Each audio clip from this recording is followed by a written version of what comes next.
A New Mexico startup saved the day for a film production company earlier this year. In this week's New Mexico Frontiers, Chad Brummett found out how Roadrunner 3D stumbled on a golden opportunity to help the film industry.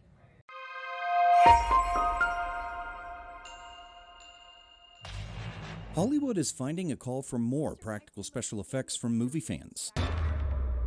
The Splatterfest Terrifier series has raked in millions of dollars at the box office, with its third installment becoming the highest-grossing unrated feature in history. And part of the appeal is the very graphic and very realistic special effects used in the film. But just ask any special effects expert or producer and they'll tell you, props like that are not cheap. It's really cool to be able to produce, duplicates and multiples of certain things and have them all be exactly, identical and a lot more cost effective. Zach Pacheco, production manager and 3D design engineer for Roadrunner 3D, found himself in a unique position recently, working within the film industry. And this particular film was directed by a gentleman named Kai Madison. He came through with a request, and they needed a 3D printed head because their main actor was actually decapitated, and so he needed to get his head molded and spent hours in the chair, getting the plaster molding done, and ended up having a failure. Pacheco, who is no stranger to the movie business himself, saw a way for his 3D firm to help get a fast and inexpensive solution to producers using multi-jet fusion, the industrial term for 3D printing.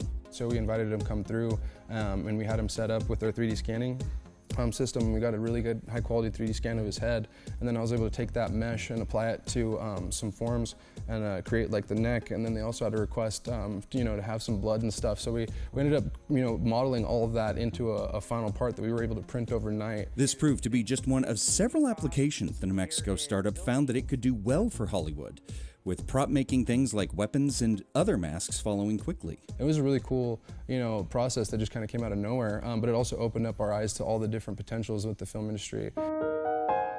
Founded in late 2019, Roadrunner 3D is a subsidiary of Westwind, a technology company based here in Albuquerque. Just months after going into business in late 2019, they found a dire need from the medical industry as COVID hit communities worldwide. We were working a lot with like VAs and different hospitals, printing out masks, COVID masks for, all sorts of different, hospitals and places that we were submitting. I think it was somewhere, in the tens of thousands a week that we were sending out of here.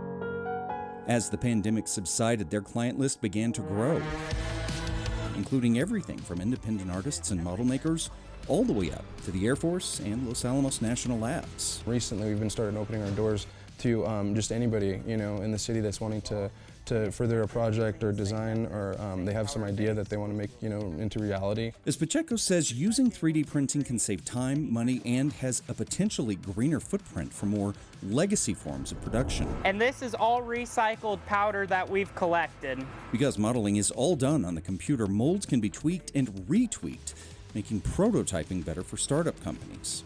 And according to the printing experts at Roadrunner, they can recycle up to 80% of the leftover materials per printing job, reducing waste and reducing costs. I really hope to see, Roadrunner kind of become like the central hub for 3D here in the state. Particularly, and not just like buying and like getting prints, but also like the educational side. I want people to be able to come and learn about it and to see things happening and to kind of just get the wheels turning. While there are still certain limitations to the technology, Pacheco says that companies like theirs are making leaps and bounds in production. Icon, an Austin-based company, has been printing 3D houses, and Roadrunner themselves hope to implement metal 3D printing in the near future. There's so many different areas that it can be utilized, and a lot of it, especially when you're getting into like the multi-jet fusion and the forms that you're able to create, are really just limited by your imagination. For New Mexico Frontiers, I'm Chad Brummett. Cool stuff. Roadrunner 3D also supplies materials for home printers, as well as no word yet on when the film they worked on will hit the theaters.